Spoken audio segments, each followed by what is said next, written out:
Okay, friends, welcome back and very good afternoon to everybody. I hope you all are safe. Your family members, your relative, your parents, your friends all are safe and you are enjoying this new era, this new way of learning. Friends, today's lecture is the very most important lecture because today we are going to discuss the topic in which we will learn how to solve the effective resistance kind of questions.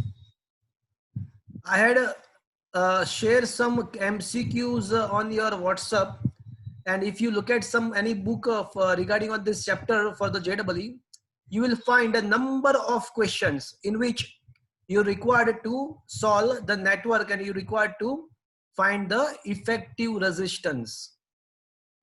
So today I am going to discuss almost 15 cases, 15 different cases in which we are going to find the effective resistance. And after understanding that cases, almost you will be able to solve any kind of network, any kind of questions to find the effective resistance as well as effective capacitance as well. So one by one, friends, we will discuss the different kind of circuits and we'll find the effective resistance in each of the circuit. So let us start.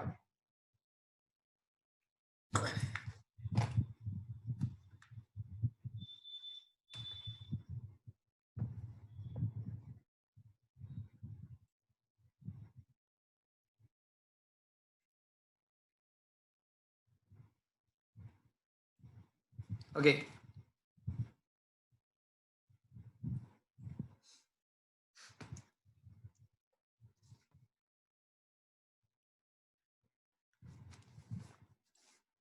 So case number one.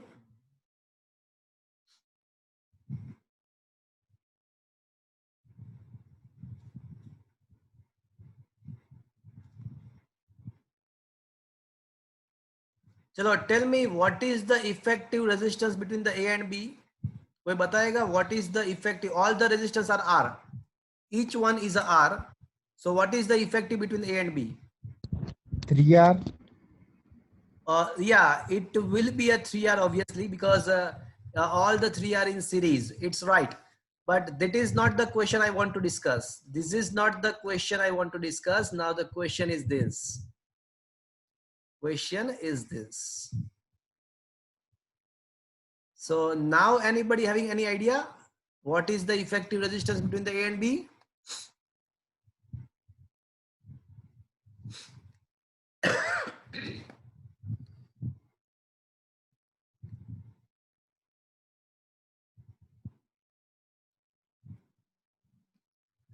Friends, here the effective resistance between the point A and point B comes out to be a 0. So I am going to explain this question by the 3 ways. I am going to explain this question by 3 ways. Number 1, consider a point A, point a small b, point a small c, and point small d. Now A and B are connected with a straight wire, conducting wire without any resistance. You can see this branch consists no resistance. So this is considered to be a short circuit. If 2 points are connected by mean of a conducting wire, they are said to be in a short circuited. They are said to be in short circuit. And a short circuited point can be considered to be a same point because they are at the same potential. So point A and point B are short circuited, hence they are considered to be a same point. Similarly, point B and point C are also considered to be same point because they are also short circuited, and point C and D are also the same point. So I can say point A and point D both are the same point. So there is no resistance between the same point, hence the resistance between the A and B becomes 0. I repeat, if 2 points are directly connected without any resistance by mean of a conducting wire, then they are considered to be a short circuited point and they have a same potential, hence they can be treated as the same points. So here A and B considered to be a same point.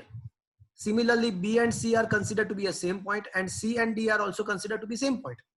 So AB, BC and CD, all of them are same points. And as A and D are a same point, there is no resistance between the same point. Hence the resistance between the A and B, that is a and small d, comes out to be 0. This is the method number 1.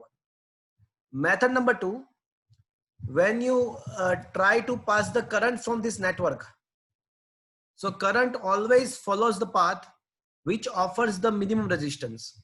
Current always flow in the path which offers the minimum resistance. So when you allow the current to enter this network, now at this junction it is having a 2 path, but the above path, the path which is in the upside, having no resistance, and this path is consist of some resistance.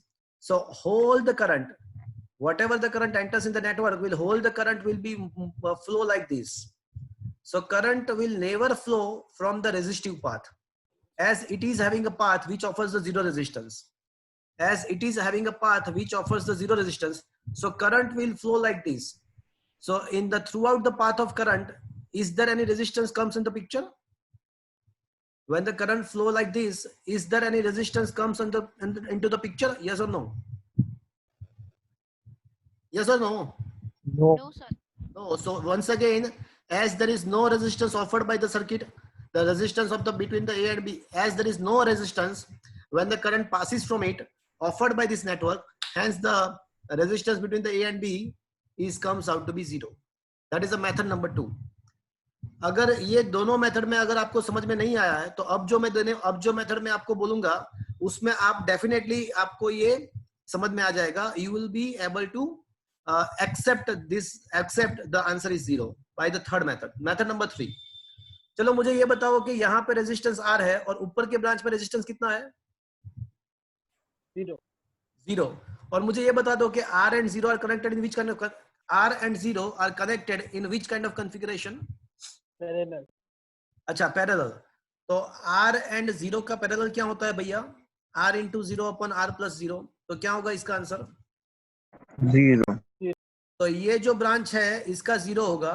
उसके बाजू में जो branch है उसमें भी वही का वही है. देखो R and 0 are connected in parallel, तो उसका भी 0 होगा और तीसरे ब्रांच का भी 0 होगा. Now 0, 0 and 0, all the three are connected in series. तो 0 plus 0 plus 0 क्या होता है? 0. 0 ही होगा. So I had explained this question in the 3 manner, but in all of them the answer comes out to be a 0. Is that clear to you, friends? Yes, sir. Okay. मैं आपको यहाँ पे 15 cases समझाने वाला हूँ. शायद से ही आप कोई भी क्वेश्चन को आंसर दे पाओगे. शायद से ही आप शायद एक भी क्वेश्चन के आंसर नहीं दे पाओगे, बट मैं जो एक्सप्लेन कर रहा हूँ उसको समझ लेना, तो फ्यूचर में आपको सारे question you will be able to solve. यहाँ पे अब जो मैं अभी क्वेश्चन जो आपको करवा रहा हूँ, तो उसमें आप शायद से ही कोई आंसर दे पाओगे. तो भी सोचने की ट्राई करना, तो भी आंसर देने का ट्राई करना.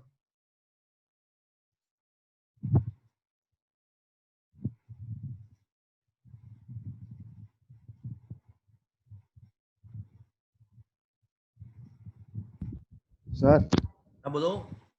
સર આ MCQ ટાઈપ છે કે 2 માર્કરમાં પણ આવી શકે? No, these questions will be definitely asked only in the MCQs.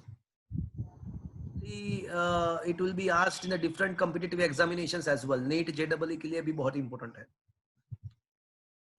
तो ये MCQs में आते हैं. Apart from that, this is important for to solving the network correspondent to the capacitor as well. Capacitors के network भी उसके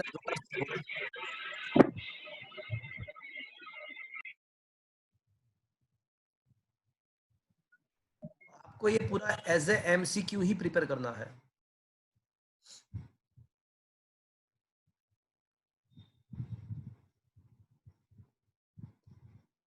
चलो, now the second question, second case in which these 3 resistances are connected in like this configuration. तो पहली बात यह कि यहाँ पे कोई भी 2 रेजिस्टेंस सीरीज या पैरेलल में नहीं है. यहाँ पे देखो कोई भी सीरीज या पैरेलल में नहीं है. सीरीज में क्या होना चाहिए कि एक ही पाथ होना चाहिए, बीच में कहीं पे जंक्शन नहीं होना चाहिए. और पैरेलल में क्या होना चाहिए कि दोनों के एंड टर्मिनल्स, दोनों साइड के एंड टर्मिनल साथ में होने चाहिए। तो अगर आप इसको देखोगे तो आपको नॉर्मल, देखो सबसे पहले तो आपके पास जो नॉलेज है इफेक्टिव रेजिस्टेंस फाइंड करने का, वो just series and parallel combination का ही है। तो पहले तो अगर कोई भी क्वेश्चन आपको देते हैं, कोई भी क्वेश्चन आपके पास आता है, तो पहले तो ये सोचो कि इसमें कहीं पे भी सीरीज या पैरेलल कॉम्बिनेशन है या नहीं है, पहले ये सोचो। अगर ऐसा नहीं हो रहा है, सीरीज या पैरेलल कॉम्बिनेशन नहीं हो रहा है, तो आपको ट्रैक नंबर 2 पकड़ना है। और ट्रैक 2 क्या है पता है आपको? ऐसा फाइंड करना है कि क्या कोई पॉइंट शॉर्ट सर्किटेड है, क्या यहाँ पे कोई भी पॉइंट शॉर्ट सर्किटेड है या नहीं है, वो अगर आपको वो फाइंड करना है। स्टेप 1 आप ये फाइंड करो कि कोई सीरीज पैरेलल कॉम्बिनेशन है या नहीं है। स्टेप 2, अगर आपको सीरीज पैरेलल कॉम्बिनेशन नहीं दिखाई दे रहा है, तो ऐसा सोचो कि कहीं कोई भी 2 पॉइंट क्या यहाँ पे शॉर्ट सर्किटेड है। यस, यहाँ पे है। चलो बताओ मुझे कौन कौन से पॉइंट शॉर्ट सर्किटेड है।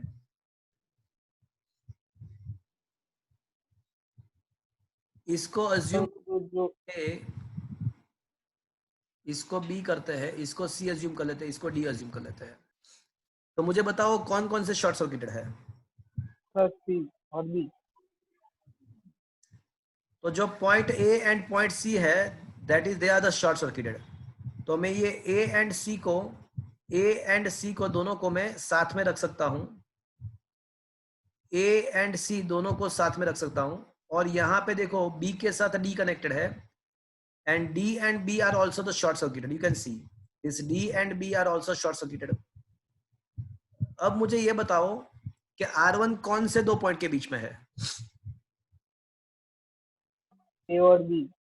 हाँ, तो A एंड B के बीच में R1 है, तो मुझे R1 को बताना है A एंड B के बीच में। यहाँ पे रहा A, यहाँ पे रहा B, तो R1 को मैंने कनेक्ट कर दिया A एंड B के बीच में।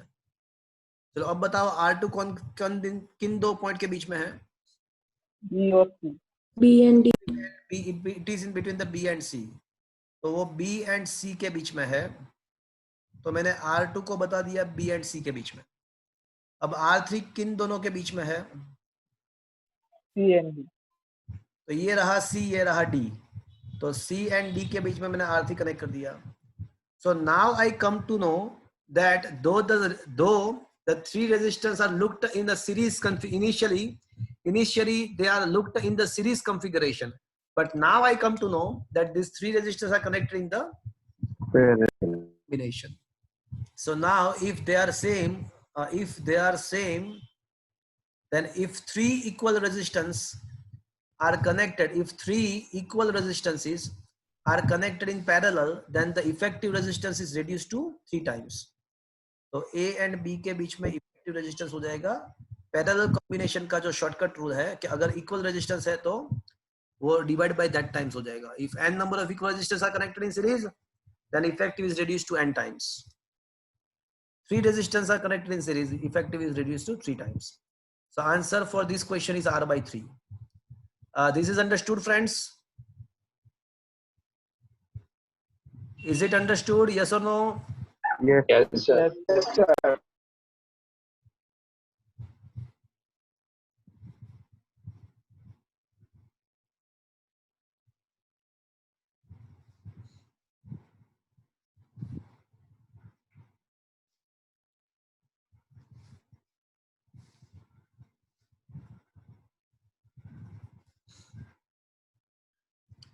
We will assume that each resistances are a similar.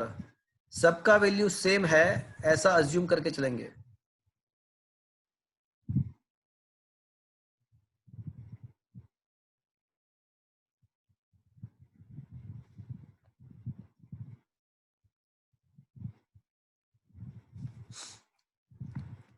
Okay, want to solve this question. तो यहाँ पे पहले तो ये सोचो कि कोई भी 2 रेजिस्टेंस मुझे बताओ कि जो सीरीज या पैरेलल में है। बता दो मुझे कोई भी 2 रेजिस्टेंस पकड़ के लाओ कि जो सीरीज या पैरेलल में आपको लग रहा है। ऐसा कोई भी 2 रेजिस्टेंस मुझे बताओ कि ऐसा है कि नहीं है। R1 और R5। कौन से 2 बोल रहे हो आप? R1 and R5। कैसे होगा भैया? R1 का जो एक टर्मिनल है वो यहाँ पे है और दूसरा यहाँ पे है। अब R5 का जो एक है ना वो तो यहाँ पे कनेक्ट हुआ है, मतलब दोनों के एक एंड टर्न पॉइंट यहाँ पे कनेक्ट, बट दूसरा R5 का दूसरा तो यहाँ पे है, R1 का दूसरा यहाँ पे है, तो कैसे पैरेलल में होगा? पैरेलल का मतलब क्या तो होता है? पैरेलल नहीं, सीरीज। तो सीरीज में भी कैसे होगा? सीरीज में तो एक ही पाथ होना चाहिए, बीच में से कहीं जंक्शन आना ही नहीं चाहिए, जंक्शन नहीं आना चाहिए, एक ही पाथ होना चाहिए, जंक्शन बीच में होना ही नहीं चाहिए। अगर जंक्शन आ जाता है तो उसको सीरीज नहीं बोल सकते हैं। So no resistances are connected in series और इन पैरेलल। कोई भी दो रेजिस्टेंस यहाँ पे सीरीज में भी नहीं है, ना ही वो पैरेलल में है। तो स्टेप 1 खत्म के सीरीज पैरेलल तो पता नहीं चल रहा है। तो अब स्टेप नंबर 2, क्या कोई शॉर्ट सर्किट जैसा कुछ है? तो हाँ है, देखो ये कनेक्टिंग वायर है, तो इसको ए बोल देते हैं, इसको बी बोल देते हैं, इसको सी बोल देते हैं, इसको डी बोल देते हैं। Let this be the E and this be the F. तो अब ये कैपिटल ए है, यहाँ पे स्मॉल ए है, और स्मॉल ए एंड कौन सा पॉइंट सेम हो जाएगा? डी। तो ए एंड सी को मैं साथ में ले सकता हूं because they are the same points. अब यहाँ पे कैपिटल बी है, उसके साथ में एफ कनेक्ट किया हुआ है, एंड एफ के साथ कौन सा सेम हो जाएगा? डी। तो F and are the same points, F and D are the same points. अब और कौन से दो सेम पॉइंट है? B and E. Okay, B and E are the same points. तो उसका मैंने एक जगह पे अलग से उसको बता दिया। अब मुझे बताओ R1 किन दोनों के बीच में है?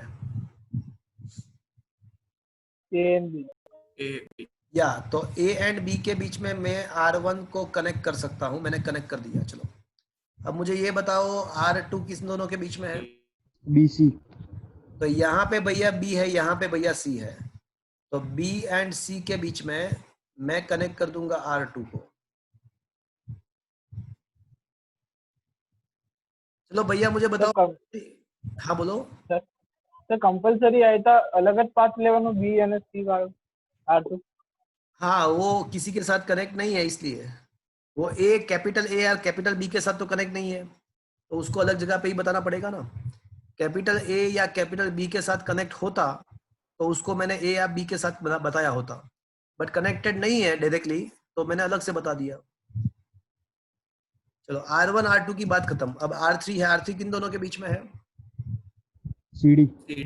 तो यहाँ पे भैया C है, यहाँ पे भैया D है, तो C एंड D के बीच में मुझे बताना चाहिए R3 को, तो ये बता दिया मैंने R3 between the C and D। चलो R4 किन दोनों के बीच में है? डी। D एंड E के बीच में, तो यहाँ पे D है, यहाँ पे E है, तो D एंड E के बीच में मैंने बता दिया R4 को। चलो R5 किन दोनों के बीच में है? It is in between the E and F, तो E एंड F के बीच में मैंने R5 को बता दिया। चलो अब ये नेटवर्क सिंपल हो गया, देखो अब तो ये सिंपल हो गया। अब मुझे ये बताओ कि ये दोनों जो रेजिस्टेंस है वो कौन से कॉन्फ़िगरेशन में है? पैरेलल। तो पैरेलल, तो उसका क्या हो जाएगा?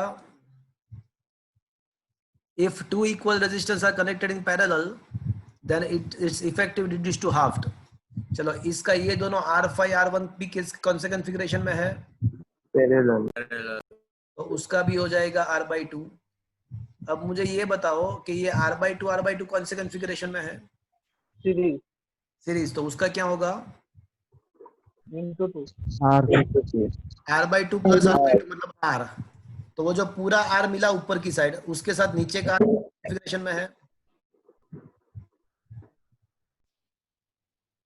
बोलो, ऊपर का जो पूरा R मिला उसके साथ नीचे का जो R है वो कौन से कॉन्फ़िगरेशन? पैरेलल। तो R एंड R का पैरेलल क्या होता है फ्रेंड्स? ऊपर R नीचे R, हाँ। का R/2। R।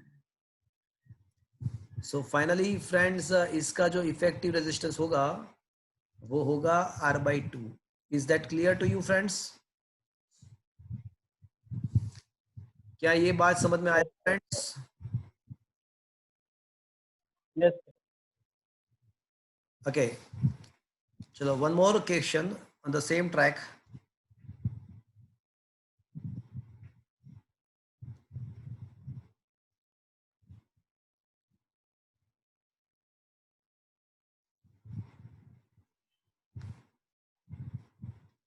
छू कर बोले न छूना मुझे।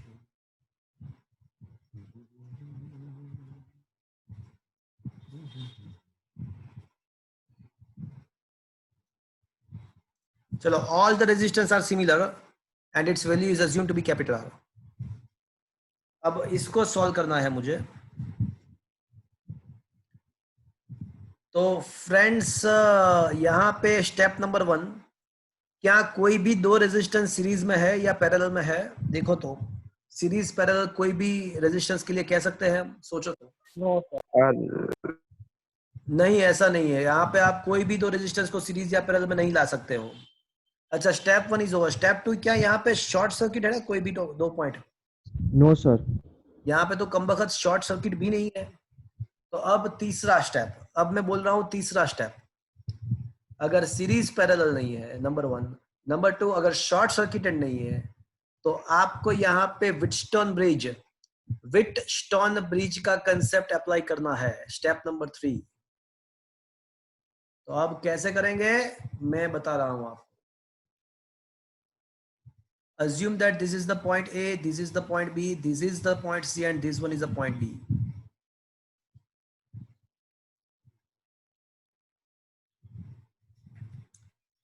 This one is a capital A, this one is a small a. मैं ऊपर की साइड C अज्यूम कर रहा हूं, नीचे की साइड B अज्यूम कर रहा हूं, और यहाँ पे D अज्यूम किया, और यहाँ पे B is connected with the D. B is connected, capital B is connected with the D. चलो, अब मुझे बताओ कि ये R1 कौन कौन से दूर के बीच में है? AB। हाँ, R1 किसके बीच में है? AB। A एंड B के बीच में है। तो A एंड B के बीच में मैंने R1 को बता दिया।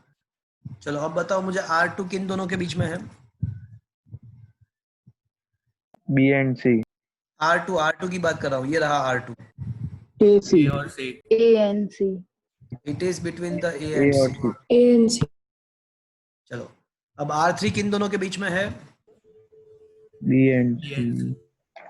तो ये रहा B एंड C, R3 हो गया। अब R4 किन दोनों के बीच में है? B and D। या ये रहा B, ये रहा D।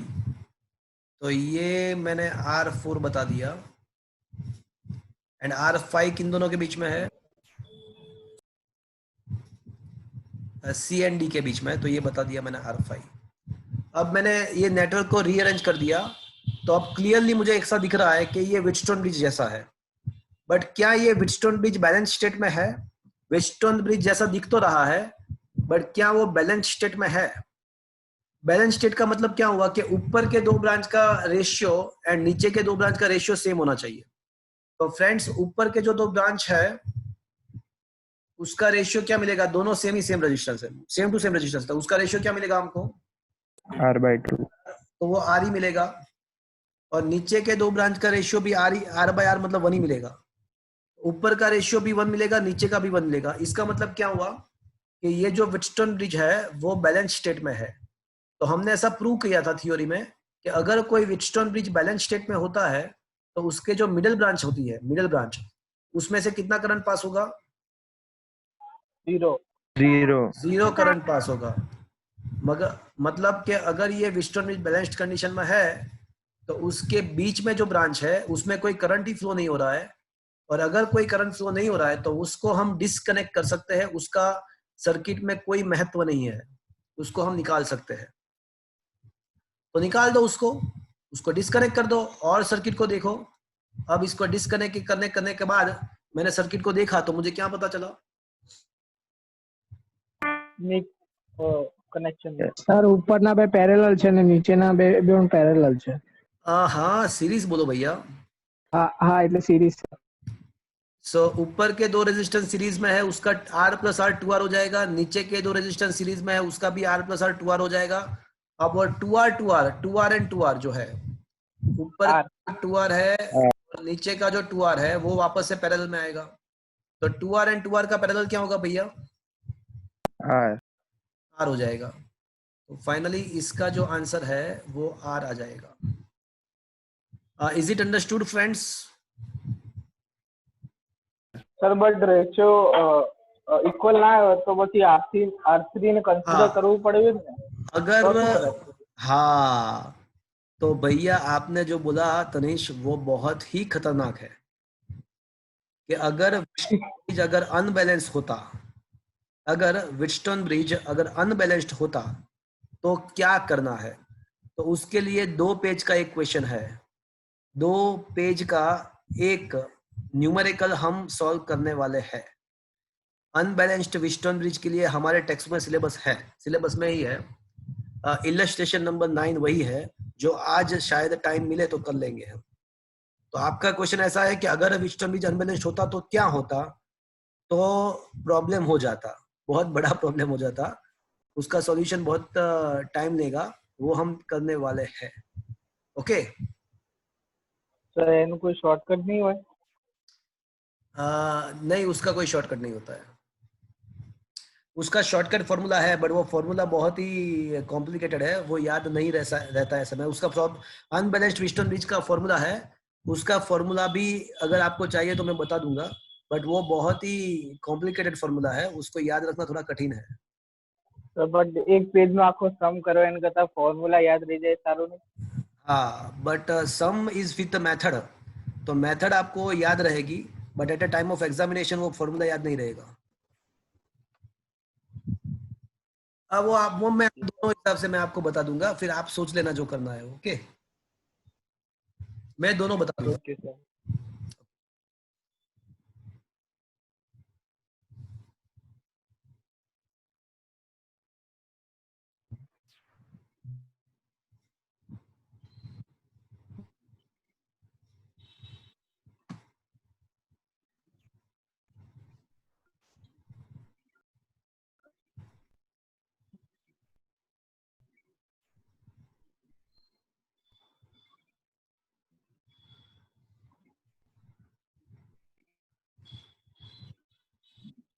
સર તો બધા જ ટાઈપના સર્કિટ કનેક્શનનો મેઇન બોસ કયો છે, એટલે જેનાથી બધા ટાઈપના થઈ શકે solve? Kirchhoff's law, Kirchhoff's second and first law, that is the last stage.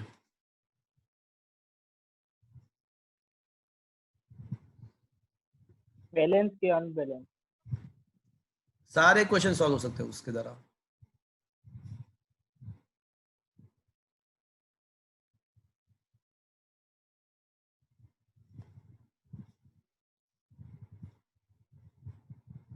But Kirchhoff લો તો ખાલી બેલેન્સ માટે છે ને?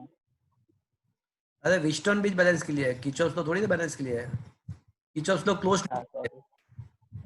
હા સર બરાબર. Closed loop, it is a loop rule. चलो, all of them is R, so what is the effective between the A and B?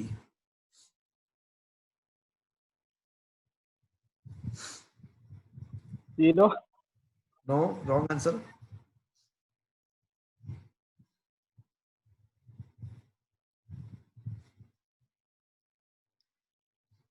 चलो, ये आप अगर सोच सको तो सोच सको ऐसा है, ये आप ट्राई कर सको ऐसा है। Sir R/4। चलो थोड़ा और सोचो, आप ऑलमोस्ट ट्रैक पे हो, आप ट्रैक पे हो, थोड़ा और सोचो।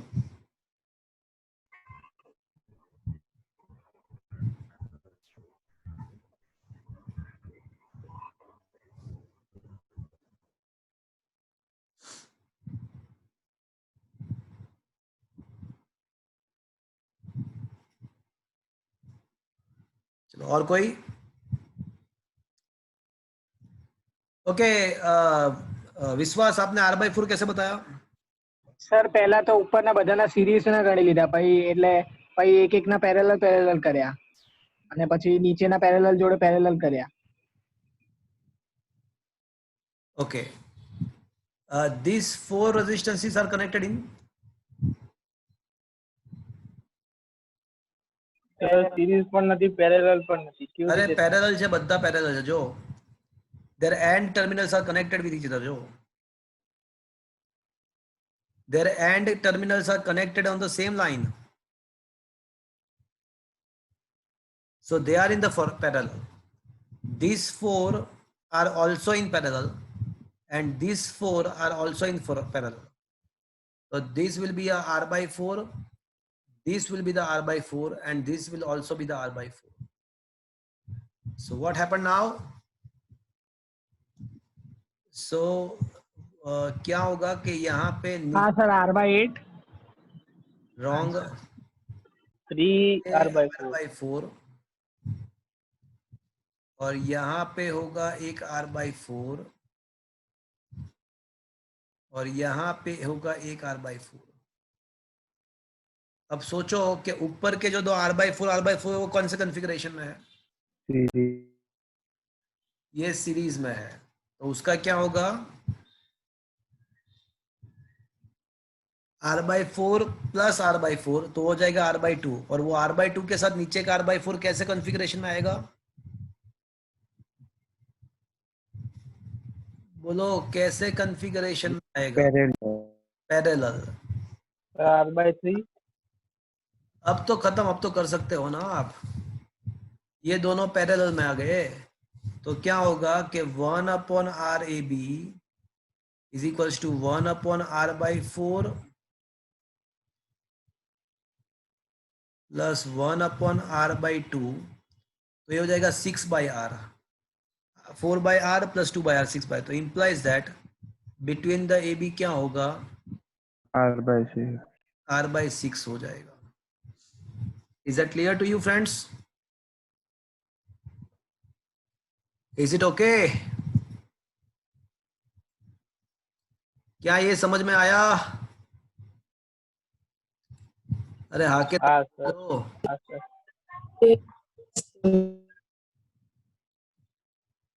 ओके.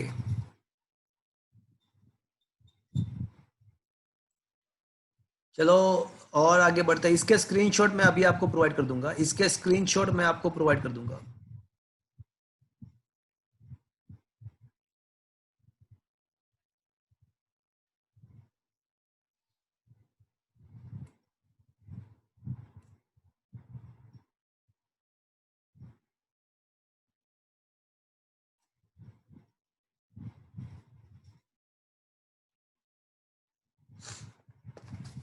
Okay.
कैसी है ये रुत की जिसमें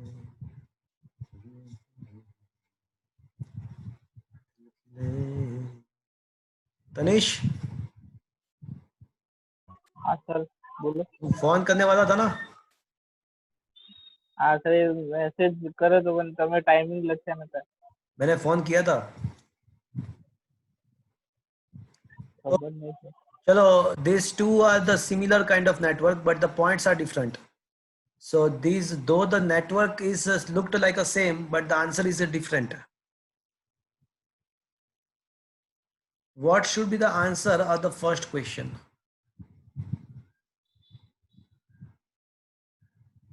सर r/2.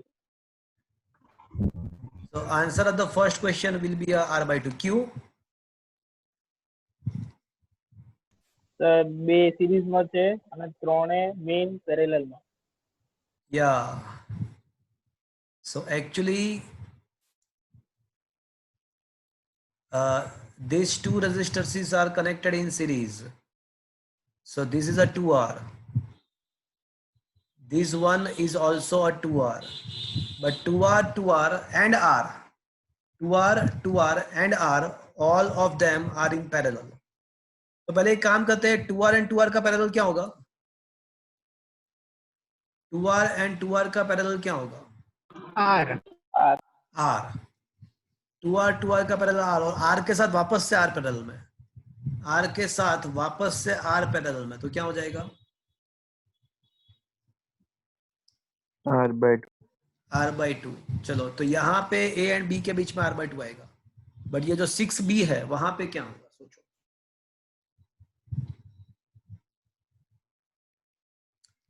तो 6B अगर ध्यान से देखते हो तो ये तो कौन सा नेटवर्क हो गया? ये तो कौन सा नेटवर्क हो गया? ये तो व्हीटस्टोन ब्रिज हो गया भैया, ये तो व्हीटस्टोन ब्रिज है। बाजू वाला व्हीटस्टोन ब्रिज नहीं था, बाजू वाला तो नॉर्मल सीरीज पैरेलल कॉम्बिनेशन ही था। जो 6A था that was just a series and parallel combination, but ये जो है वो तो व्हीटस्टोन ब्रिज है। ऊपर के दो ब्रांच का रेशियो 1 होगा, नीचे के दो ब्रांच का भी 1 होगा। तो अगर दोनों रेशियो 1 है तो वो बैलेंस्ड कंडीशन में व्हीटस्टोन ब्रिज है। तो बैलेंस्ड कंडीशन में व्हीटस्टोन ब्रिज है, मतलब क्या हुआ कि हम मिडिल ब्रांच को निग्लेक्ट कर सकते हैं, उसमें से कोई करंट पास नहीं होगा। तो in that kind of circumstances ऊपर 2R नीचे 2R, 2R 2R इन पैरेलल, तो 2R पैरेलल में होगा तो उसका हो जाएगा R हो जाएगा। Is that clear to you friends? Yes sir. Yes sir. Okay,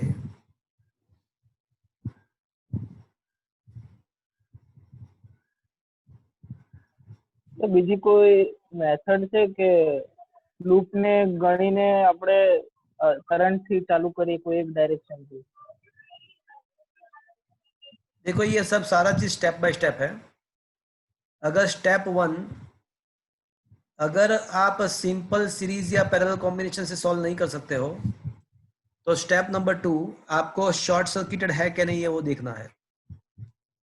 step number 2 अगर शॉर्ट सर्किट भी नहीं दिख रहा है आपको कहीं पे भी, तो आपको व्हीटस्टोन ब्रिज बन रहा है कि नहीं, सर्किट को रीअरेंज करके, सर्किट को कैसे भी रीअरेंज करके व्हीटस्टोन ब्रिज हो रहा है कि नहीं हो रहा है वो देखना है। ये स्टेप नंबर 3 है। अगर वो व्हीटस्टोन ब्रिज भी नहीं हो रहा है कुछ भी करके, अगर वो कुछ भी करके व्हीटस्टोन ब्रिज भी नहीं हो रहा है, तो स्टेप नंबर 4 आपको सिमेट्रिसिटी, कहीं पे भी सिमेट्रिसिटी है कि नहीं है। सिमेट्रिसिटी का मतलब ऐसा हुआ कि अगर बीच में से अगर रजिस्टर नेटवर्क को कट करते हो तो दोनों साइड अगर इक्वलाइज होता है तो उसको सिमेट्रिक बोलते हैं। तो वो सिमेट्रिसिटी का एक मेथड है, उससे सॉल्व करना है। अगर वो सिमेट्रिक भी नहीं है, अगर वो सिमेट्रिक भी नहीं है तो स्टेप नंबर 5 तो आपको किरचॉफ लॉ से, किरचॉफ लॉ के द्वारा, तो किरचॉफ लॉ के द्वारा आपको सॉल्व करना है। अगर सिमेट्रिक भी नहीं है तो किरचॉफ लॉ के द्वारा सॉल्व करना है।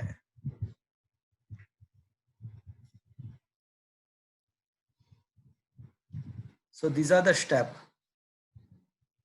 चलो अब क्या करेंगे, ऐसा है। चलो, what should be the answer for this combination?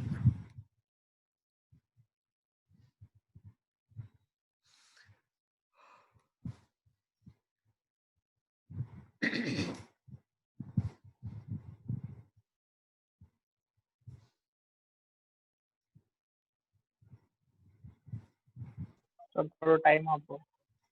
Okay, आपके पास 60 सेकंड्स है।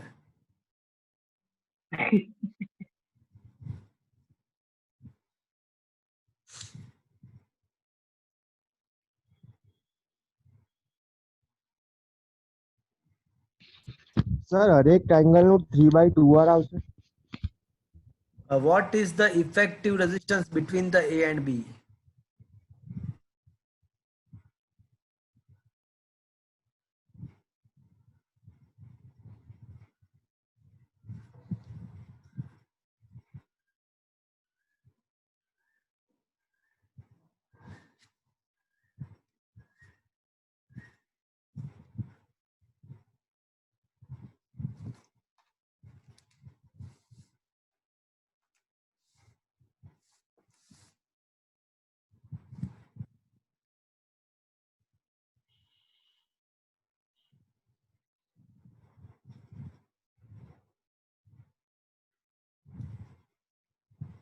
चलो है कोई? Sir 2R/3। Wrong answer. 3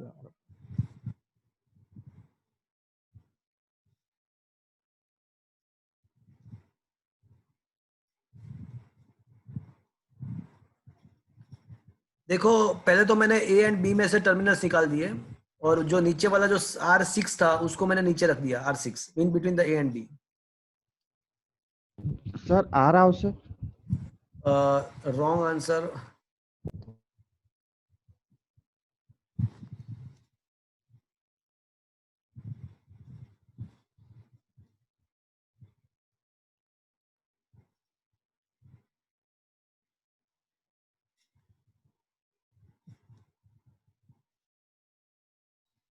अब सर्किट को ध्यान से देखो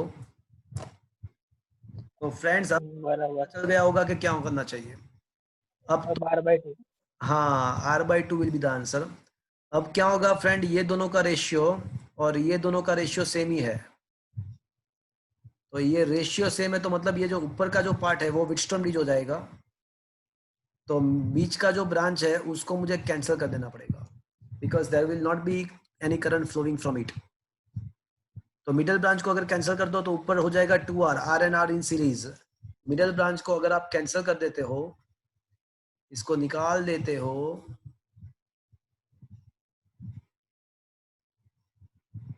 तो क्या होगा अब देखो, ऊपर का R and R in series 2R के साथ वापस से 2R पैरेलल में, तो उसका R हो जाएगा, इसका R और उसके साथ वापस से एक R पैरेलल में है, उसके साथ लास्ट में भी एक और R पैरेलल में है, तो उसका हो जाएगा बिटवीन द ए बी ये R/2 हो जाएगा।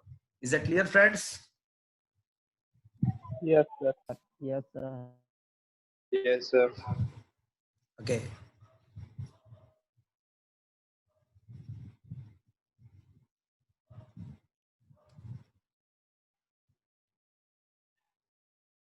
સર આમાંથી તો હાર્ડ નથી હોતું ને એડવાન્સમાં? अरे ये तो कुछ भी नहीं है।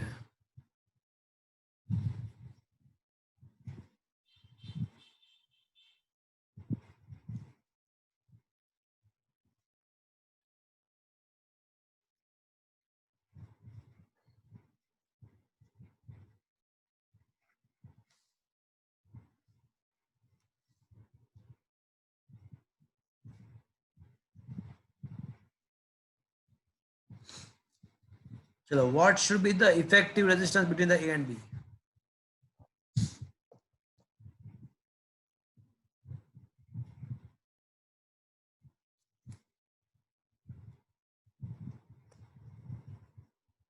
Okay, anybody having any idea? એટલે સર આમાં ટાઈમ આપો, સર્કિટ આમાં બે થઈ જશે. બાજુથી આ સર એન્ડ પોઈન્ટ સેલેક્ટ કરવાના છે. We want to find the effective between the A and B. That's it. Sir આમાં ટાઈમ આપો, આમાં થઈ જશે. Oh, चलो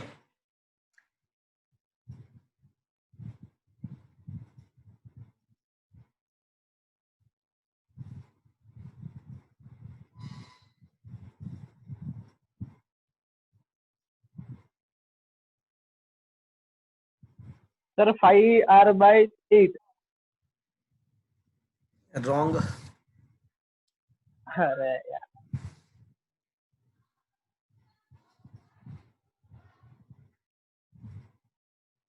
Okay, so R1, R2, sir R/2. R3, sir answer R/2 આવે. wrong.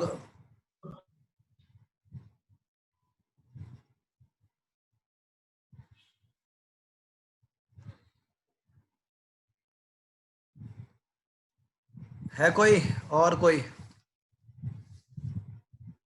R/3 R/3 कौन बोला? Nandish wrong answer.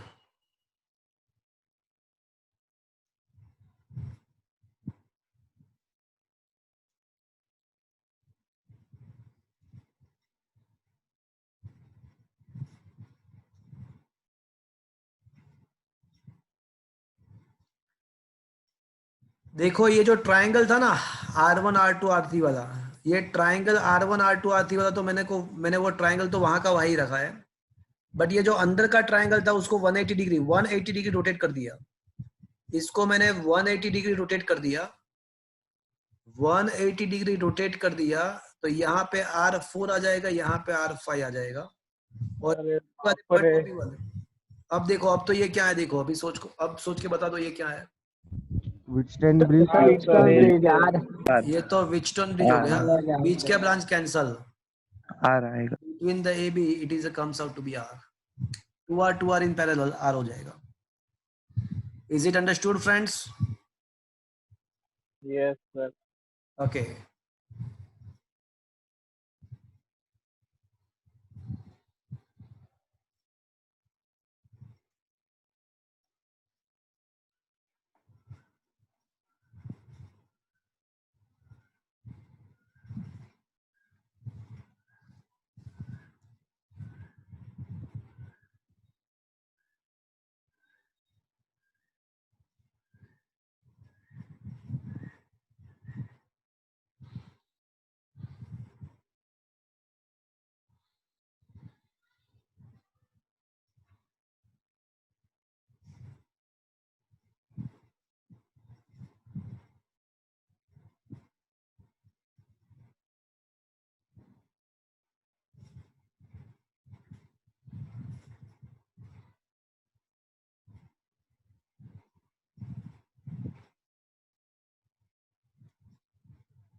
चलो, what is the effective between the A and B?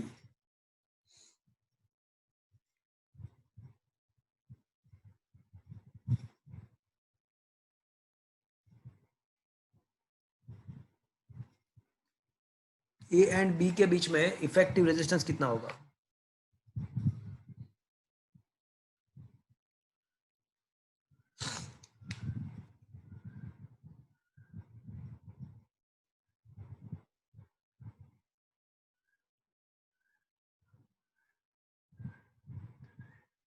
Sir 54R/15।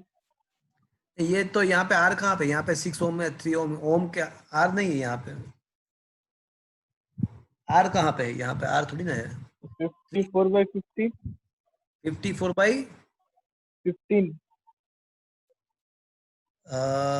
Wrong answer. આમાં ખાલી એકનું જ ગણ્યું છે મેં, સિમેટ્રી। चलो, है कोई माइका लाल? વિચારવા દો sir. You have to look the point at which we want to find the effective resistance.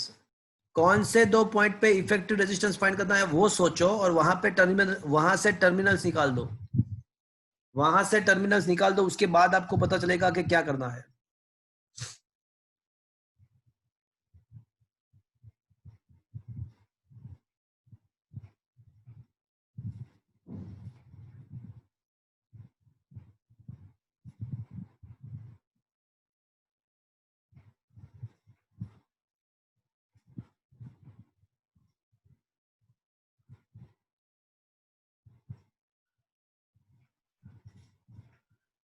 Sir બોલો। સર તમે પેલું કોલોસ નહીં, પેલું ગોસ લો માં જેમ તમે તમારા પોતાના સ્ટેપ્સ કીધા હતા ને, એ વાત છે કોઈ તમે બનાવેલા એવી રીતે ઈઝી મેથડ કીધું ને, આ સોલ્વ કરવા માટે? અરે ના, કીધું ને સ્ટેપ આ રીતે છે કે પહેલા સિરીઝ પેરેલલ છે કે નહીં એ અઝ્યુમ કરો, એ વિચારો। સિરીઝ પેરેલલ ના હોય તો શોર્ટ સર્કિટ થાય છે કે નહીં એ દેખવાનું. શોર્ટ સર્કિટ ના હોય તો વિટસ્ટોન બ્રિજ વિચારવાનો. વિટસ્ટોન બ્રિજ ના હોય તો સિમેટ્રિસિટી, હજી બાકી છે સમજાવવાનું. તો સિમેટ્રિસિટી છે કે નહીં દેખવાનું. सिमेट्रिसिटी ना हो तो किचोफ्स लो. अभी हमने सिमेट्रिसिटी और किचोफ्स लो के बेस पे उससे भी ये 2 लेवल, उससे भी यहाँ तक अभी हम पहुंचे हैं, उससे भी 2 लेवल अभी अब हमको जाना है, वो भी बाकी है. Friends, Okay. very first thing you have to draw the terminals from that. तो ये रहा 3 ओहम का. સર થાય છે हाँ देखो, अब ट्रैक पकड़ में आ गया तो खत्म बात. अगर ये सिंपल सा ट्रैक है, वो पकड़ में आ गया तो बात खत्म.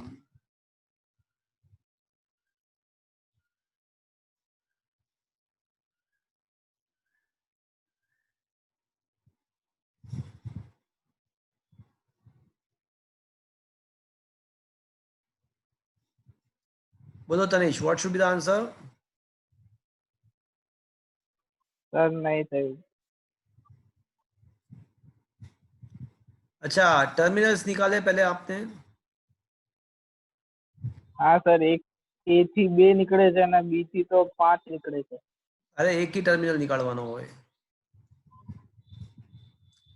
ओके, सबसे पहले हमने टर्मिनल्स निकाल दिए. अब सोचो,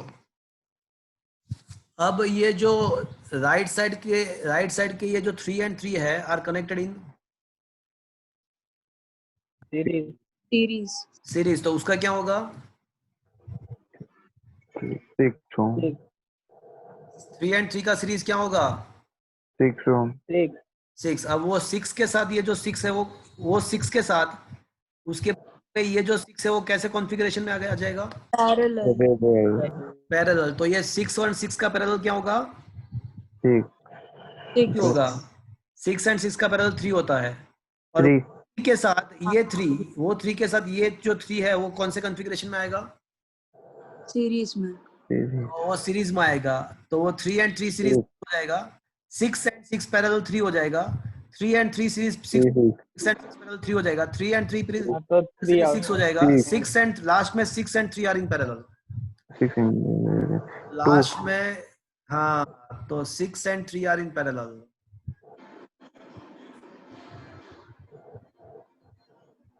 तो यहाँ पे 3 बचेगा, ऊपर 6 बचेगा. तो between the A B last में क्या आएगा? 6 and 3 आर इन पैरेलल. तो उसका 2 ओहम आंसर आएगा. तो ये जो मैंने जो एरो दिखाया ना आपको, देखो ये एरो दिखाया मैंने. तो ये जो एरो है ना, इस हिसाब के आपको आगे बढ़ना है. देखा आपने? यहां से स्टार्ट करके ये एरो जा रहा है, ऐसे आगे बढ़ो. 336 663, 336 663, 336 663, 336 and 6 and 3 are in parallel. क्या ये समझ में आया? तो ये जो क्वेश्चन था वो नॉर्मल सीरीज पैरेलल कॉम्बिनेशन का ही था. सिंपल सीरीज पैरेलल का ही कॉम्बिनेशन था ये. Is it understood? Yes sir. Okay, इसके स्क्रीनशॉट मैं आपको प्रोवाइड कर दूंगा.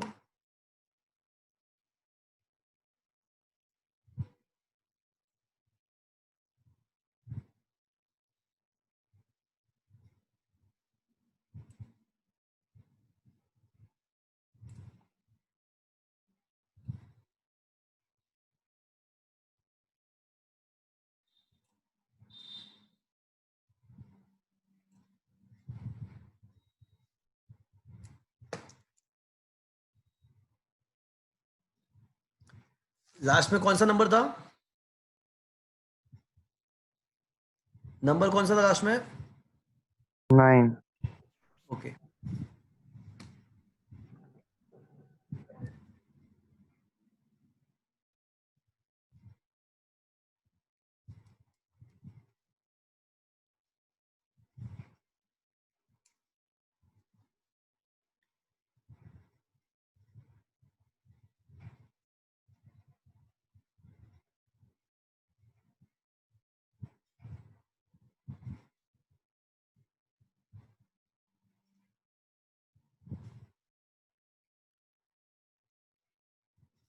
देखो पहले तो मुझे ये बताओ कि यहाँ पे कोई भी दो रेजिस्टेंसेस सीरीज या पैरेलल में है, यस और नो?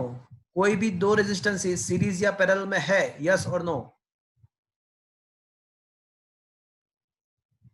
हाँ सर। कौन से दो सीरीज में बताओ, कौन से पैरेलल में? सर वो बी के एंड से वो ये दो। हाँ कौन से हाँ ये दो? हाँ सर। कौन से कॉन्फ़िगरेशन में, सीरीज या पैरेलल में? सीरीज में। कौन से दो सीरीज में है?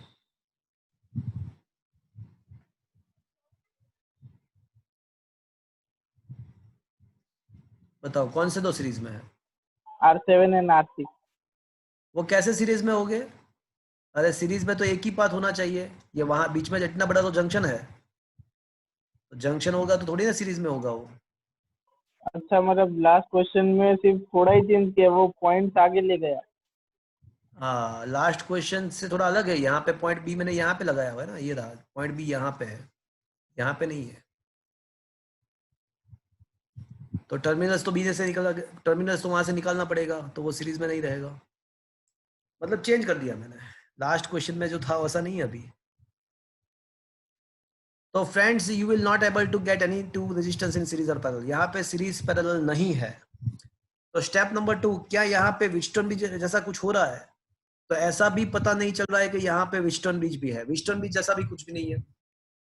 क्या शॉर्ट सर्किट जैसा कुछ है? तो शॉर्ट सर्किट जैसा भी नहीं है। तो अब आगे बढ़ते हैं, क्या ये सिमेट्रिक फिगर है, या बीच में से अगर काट देते हो, इसको बीच में से काट देते हो तो दोनों साइड इक्वली डिवाइड होगा? हाँ सर। हाँ, ये सिमेट्रिक तो है, ये सिमेट्रिक तो है। तो सिमेट्रिसिटी का रूल ऐसा है कि जितना करंट जैसे एंटर होता है सर्किट में, जितना करंट जैसे एंटर होता है उतना ही करंट ऐसे ही वापस आता है। So this is the rule of the symmetricity.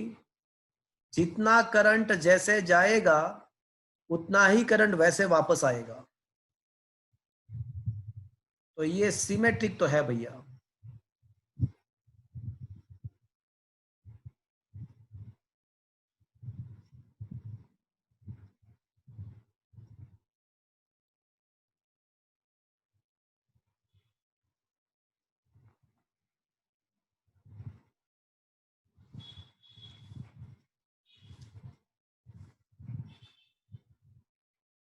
क्या मैं इस सर्किट को ऐसे कनेक्ट कर सकता हूं?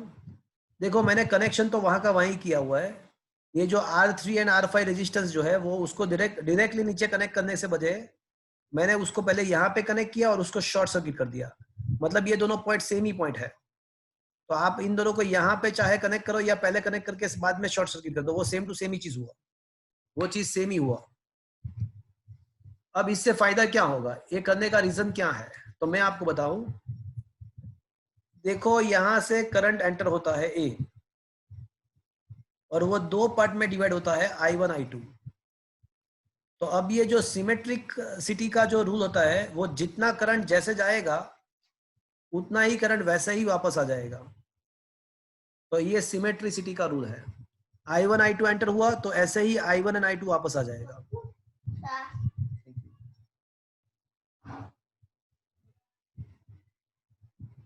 तो अब बताओ भैया, यहाँ पे जो जंक्शन दिख रहा है वहां पे ऊपर कितना जाएगा करंट? I1 एंटर हुआ और I1 is living from the junction, तो ऊपर कितना जाएगा? 0। तो ऊपर नहीं जाएगा भैया, तो ऊपर करंट 0 जाएगा। उसका मतलब क्या हुआ भैया कि ये जो ब्रांच है उसको मैं क्या कर सकता हूं, निगलेक्ट। इसको, ये जो ब्रांच है यहाँ, ये वाला जो ब्रांच है उसको मैं निग्लेक्ट कर सकता हूं, बिकॉज वहां पे कोई करंट फ्लो नहीं हो रहा है। तो ये जो ब्रांच है इतना इतना, वही जस्ट इतना वाला, तो दैट विल बी निग्लेक्टेड, इसको निग्लेक्ट कर सकते हैं। क्या ये समझ में आया फ्रेंड्स? और अब सर्किट को देखो, अब सर्किट को देखो, तो अब अगर आप देखोगे तो आपको ये क्लियरली समझ में आ जाएगा कि ये जो दो रेजिस्टेंसेस है, ये दो वाले, तो वो कौन से कॉन्फ़िगरेशन में हो जाएंगे? सीरीज। वो सीरीज में, मतलब उसका कितना होगा? 2R। हुआ। तो ऊपर का R, ऊपर का R कैसे कॉन्फ़िगरेशन में आएगा? पैरेलल। तो 2r एंड 2r का पैरेलल क्या हो जाएगा? 2r/3 हो जाएगा। तो ये r और ये वापस से r, ऊपर r, ऊपर 2r/3 एंड r।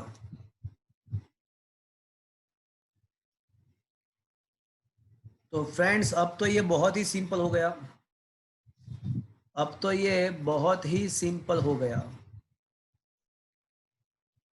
तो r, 2r/3 and r, all the three are connected in, ये कौन से कॉन्फ़िगरेशन में आएगा बोलो मुझे बताओ? ये तीन जो है वो, सीरीज। सीरीज। तो उसका हो जाएगा 8r/3, और 8r/3 के साथ नीचे के r plus r 2r parallel में आएगा।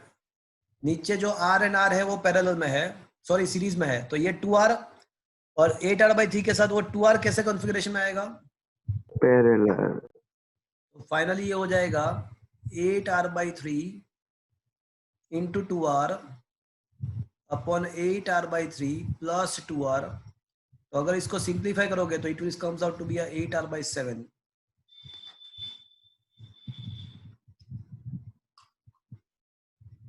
क्या ये चीज समझ में आया फ्रेंड्स?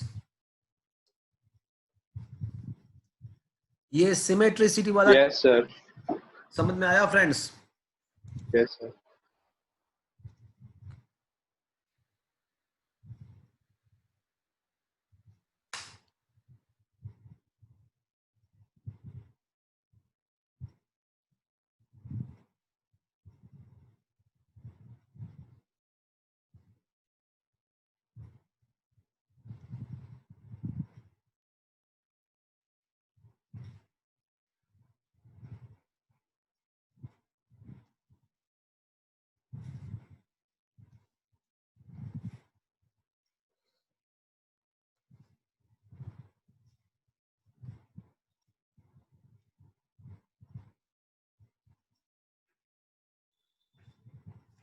चलो ए एंड बी के बीच में इफेक्टिव रेजिस्टेंस फाइंड करना है।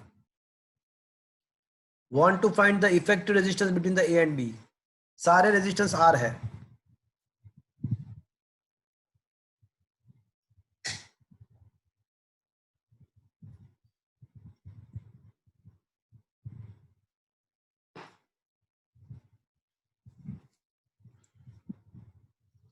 चलो कोई देगा आंसर?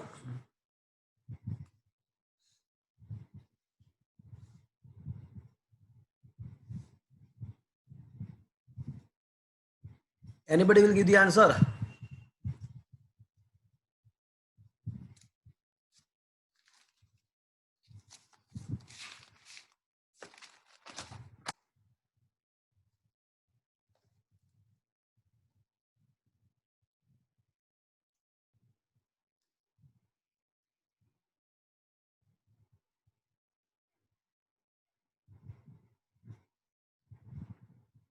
देगा कोई आंसर? एक सेकेंड सर। 2/r। 2/r। देखो मेरी बात सुनो, आप जो बोल रहे हो ना 2/r, वो डायमेंशनली ही रॉन्ग होगा, डायमेंशनली ही रॉन्ग होगा। अगर r/2 बोलते तो कुछ अच्छा होता, वैसे r/2 भी गलत ही है, बट आप जो 2/r बोले वो तो डायमेंशनली ही रॉन्ग है। डिनोमिनेटर में r थोड़ी आएगा रेजिस्टेंस फाइंड करने में।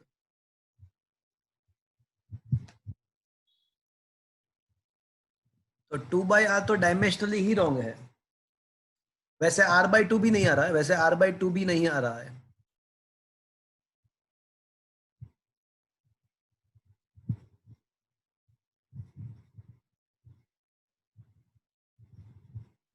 હા એક સેકન્ડ સર થાય છે હવે થવા દો. સર ઉપર વાળો વીટસ્ટોન બ્રિજ બને છે. હા એટલે સર એનો આર જ થઈ જશે.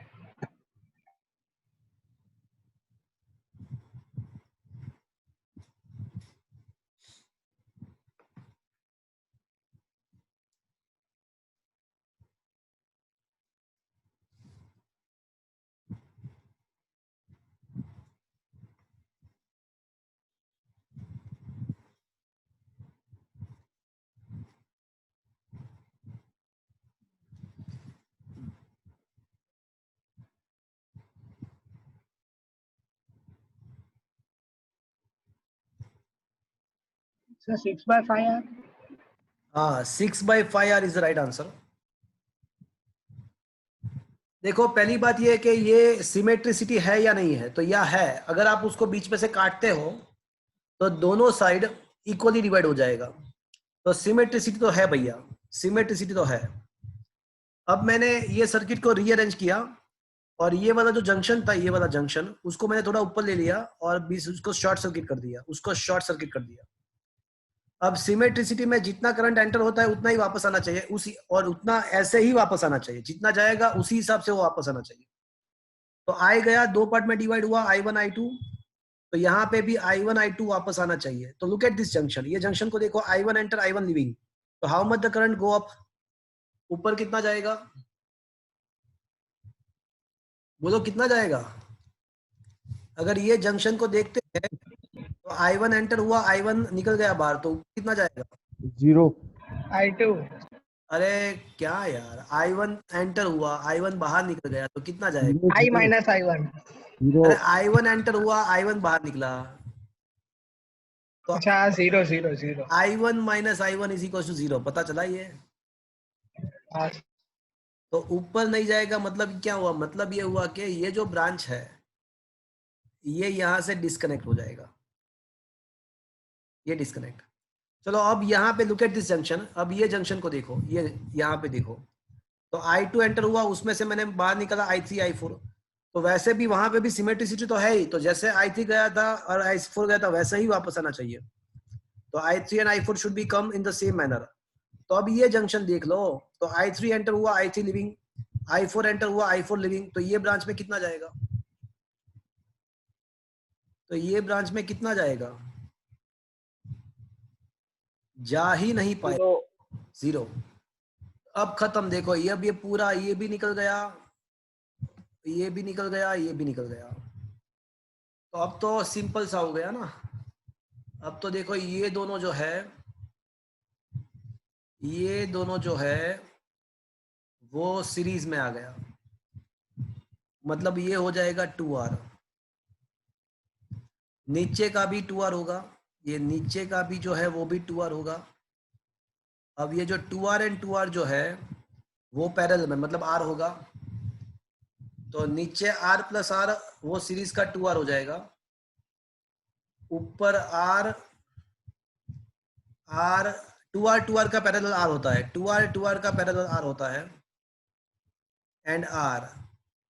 अब सोचो फ्रेंड्स, ऊपर के R सीरीज में, तो उसका 3R हो जाएगा, और 3R के साथ हमारा जो 2R है वो पैरेलल में है, तो R between the AB is equal to 3R into 2R upon 3R plus 2R मतलब 5R, तो हो जाएगा 6R/5।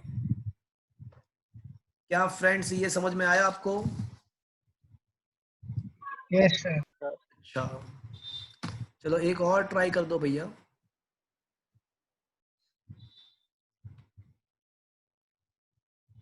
तो ट्राई करिए जो। हाँ तो अच्छा है ना, तो अच्छा है।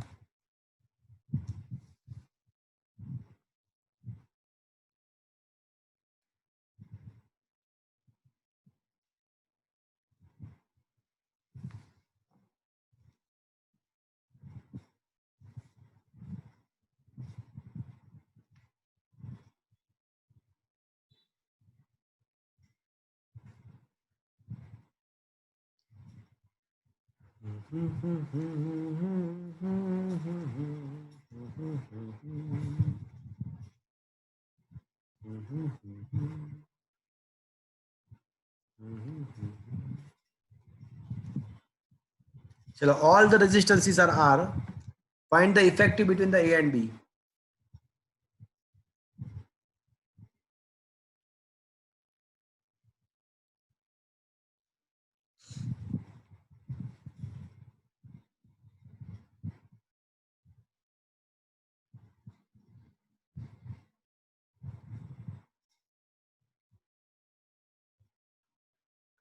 ना जाने क्या छूट रहा है,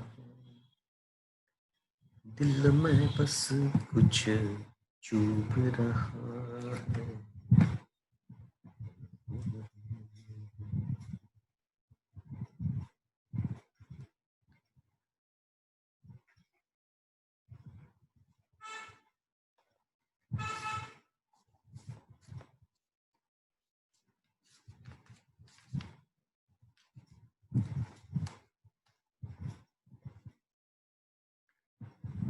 ना जाने क्यों। है कोई माइका लाल? 12R/5 हाँ, 12R/5 12R/5 is the wrong answer. 3/2R, 3/2 are right answer. Wrong answer. 2R/3, Wrong answer.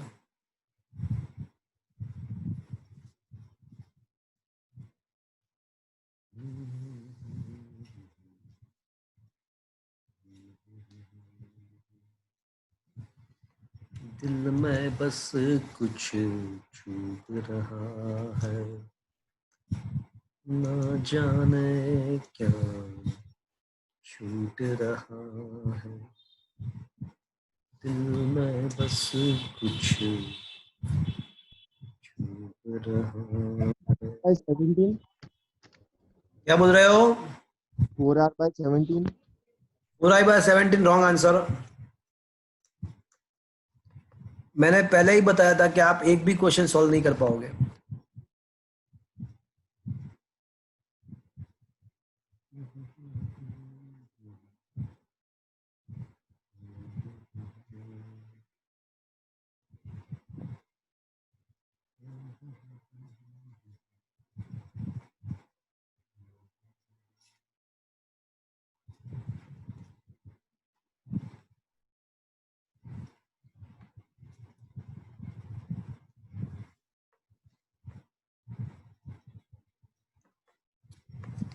Okay, I enter हुआ, 3 ब्रांच में गया, I1, I2 एंड I। 16/17, 15/17 नहीं, 16/17. Wrong answer. 18/5 सर। रॉन्ग। देखो, I1, I2 and I3 are entering from this junction, तो उसी हिसाब से उसको वापस आना पड़ेगा। तो I1, I2, I3 उसी हिसाब से वापस आएंगे और I बन जाएगा। तो I बनाने के लिए यहां से I1 वापस आएगा, यहां से I2 वापस आएगा, यहां से I3 वापस आएगा। तो मुझे ये बताओ कि ये जो जंक्शन है वहां पे I2 एंटर हुआ, I2 लिविंग हो, I2 एंटरिंग, I2 लिविंग, तो ये ऊपर कितना जाएगा? 0. 0। मतलब ये जो ब्रांच है वो डिस्कनेक्ट हो जाएगा। Is that clear? चलो, ये समझ में आया आपको? Is it understood? Yes, sir. तो अब सोच लो कि ये जो है ये R/2R के साथ पैरेलल 2R/3, तो कैसा होगा फ्रेंड्स? ये पॉइंट A है, ये पॉइंट B है। अब नीचे का जो कॉम्बिनेशन है उसको देख लो, नीचे के जो कॉम्बिनेशन है उसको जस्ट कंसीडर करो। तो नीचे जो कॉम्बिनेशन है वहां पे R and R in series, मतलब 2R के साथ R पैरेलल, मतलब वो जो हो जाएगा, नीचे का कॉम्बिनेशन हो जाएगा 2R/3 हो जाएगा। अच्छा, 8/15. हाँ, अब बराबर पकड़े। तब मैं आउट स्ट्रक्चर ड्रॉ करे तो अपन कैलकुलेशन में भूल पड़ी गई. देखो ऐसा होगा, फिर R, 2R/3 एंड R वो तीनों सीरीज में आएंगे, तो उसका 8R/3, मतलब R plus 2R/3 plus 2R कितना, R 2R प्लस, मतलब वो हो जाएगा, इसका सीरीज कॉम्बो क्या होगा? तो ये हो जाएगा 8R/3 हो जाएगा। Yes, 6 plus 8R/3 and 8R/3 and 2R/3 in parallel. तो between the AB 8R/3 into 2R/3 upon 8R/3 plus 2R/3 अगर करते हैं तो ये हो जाएगा 8R/15 15 क्या होगा ये, just a minute, r by 3 16 r by 5 क्या होता है इसका सिंप्लीफाई, क्या होता है, बराबर है ना, 8 r by 15 होता है ना, या बराबर है, डन। तो ये हो जाएगा 8 r by 15। Is that clear? Yes sir. Okay,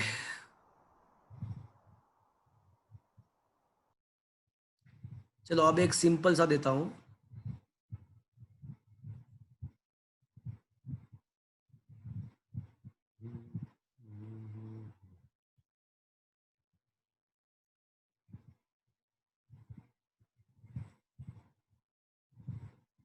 कौन सा नंबर पहुंचे लास्ट में? 39 18 39 ओके,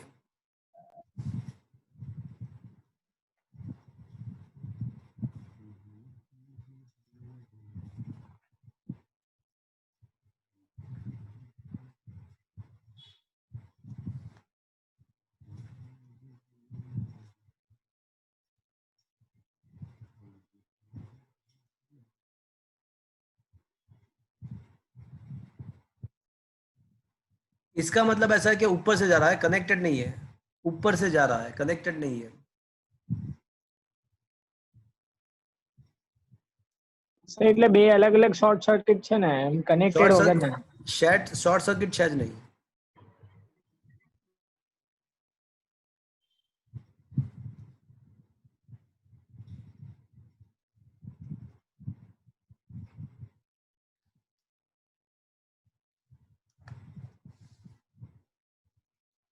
चलो सोचो इसको।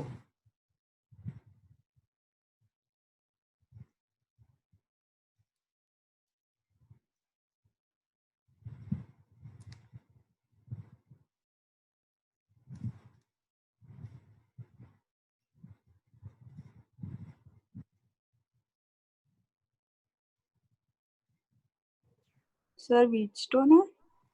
हाँ ये विचटन ही है,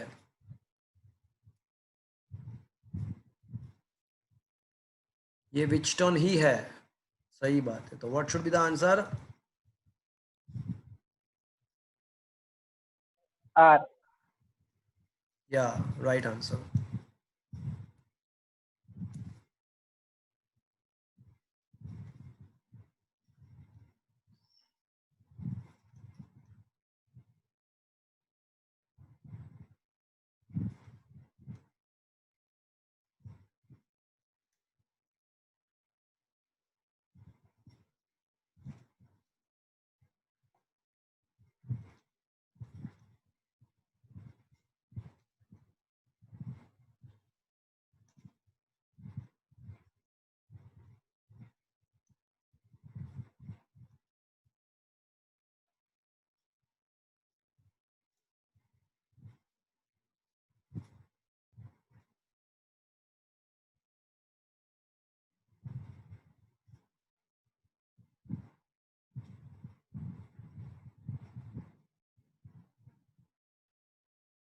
देखो ये 7 टाइप के केसेस पॉसिबल है।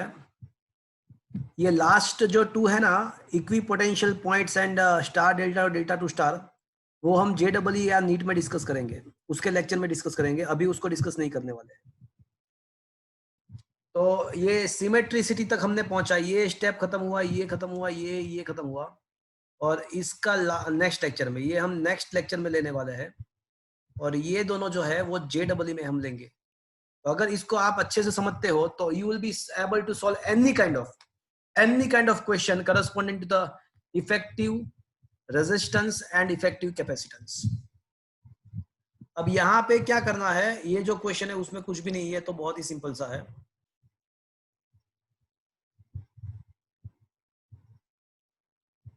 तो इसको आपको 180 डिग्री रोटेट करना है, ये जो ब्रांच है, rotate it by 180 degree, rotate it by 180 degree, तो खत्म काम। तो इसको रोटेट कर दोगे 180 डिग्री, तो ये यहाँ पे आ जाएगा। अब देख लो, ये तो हमने करवा दिया, वो केस नंबर 5, तो केस नंबर जो 5 था ना वो यही था। बट वो हॉरिजॉन्टल था, ये वर्टिकल है। तो ये केस नंबर जो 5 था ना, वो हॉरिजॉन्टल में यही फिगर था। तो ये आप केस नंबर 5 या 6 पता नहीं मुझे, तो व्हीटस्टोन ब्रिज ही है। Is that clear friends? चलो अब मैं अभी आपको ये होमवर्क में दे रहा हूँ, ये होमवर्क में दे रहा हूँ अभी, उसको ट्राई करो। सिंपल सा क्वेश्चन है।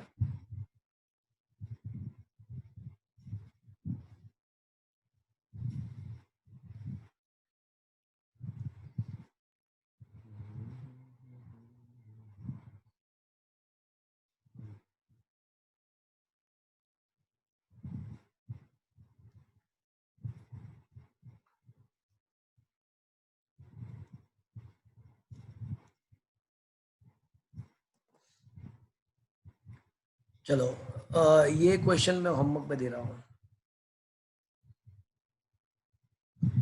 तो फ्रेंड्स ये सारे जो है वो डिफरेंट केसेस है। तो मैंने आपको अभी जो 4 स्टेप वाले जो क्वेश्चन थे, 4 स्टेप नंबर 4 तक मैंने करवाया।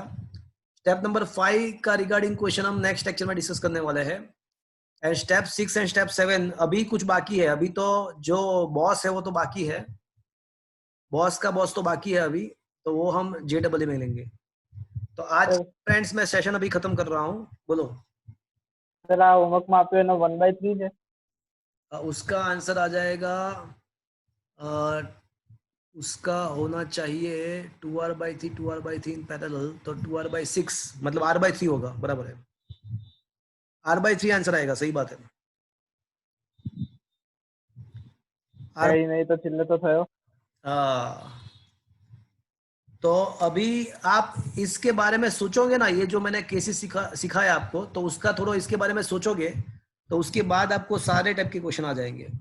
तो आज का सेशन मैं अभी खत्म कर रहा हूँ फ्रेंड्स। कल हमारा JEE का schedule as per the schedule है, तो डोंट मिस द लेक्चर। हम वहां पे क्रिटिकल क्वेश्चंस कर रहे हैं स्टैटिक इलेक्ट्रोस्टेट के, और मोस्टली वो हमने खत्म किए। वो ग्राफिकल भी आपको सॉल्व करना है, क्रिटिकल एंड ग्राफिकल को करके लाना है आपको। कल JEE का लेक्चर है एज पर द शेड्यूल। यहाँ पे आज का लेक्चर मैं खत्म कर रहा हूँ। Thank you friends, bye. Thank you sir.